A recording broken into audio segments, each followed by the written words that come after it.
Every weekday, rain or shine, SAG-AFTRA, which is the main actors union, has been on the picket line with their signs and matching t-shirts, making their voices heard.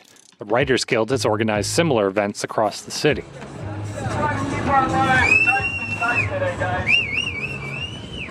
Now, these strikes have ground Hollywood to a halt, but I think it's important to note the vast majority of these union members are not the super famous A-listers you might be thinking of.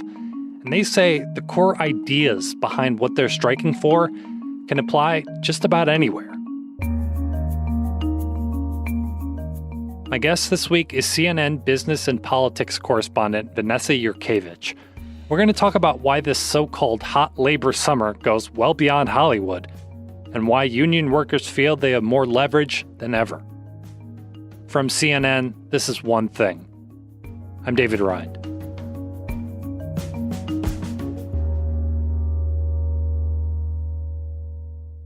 Vanessa, it seems like I can't go a few days without hearing about a strike or some kind of labor action. What's going on here? It's definitely the summer of strikes or the summer of almost strikes. Almost, right? Almost. Right. So can you walk me through some of the biggest ones that have gone all the way to a strike? Like the writers and actors are still on strike in Hollywood, right? Exactly. So the one that came first was the writer's strike in May. And tell me, why are you out here today? We're out here to fight for the sustainability of a profession that literally generates billions of dollars annually. I was out in front of the Ed Sullivan Theater when that went down. There's writers who have worked on successful shows and then are having to drive Ubers in the meantime waiting for the next gig.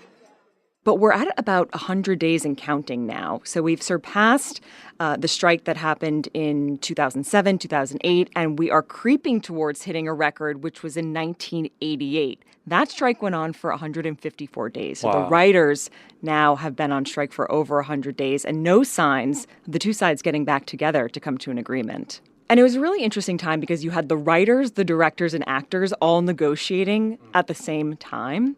The directors were able to come to an agreement with the studios. The actors did not. If we don't stand tall right now, we are all going to be in trouble. And they went on strike in July. So now you have the writers on strike, the actors on strike, and they're both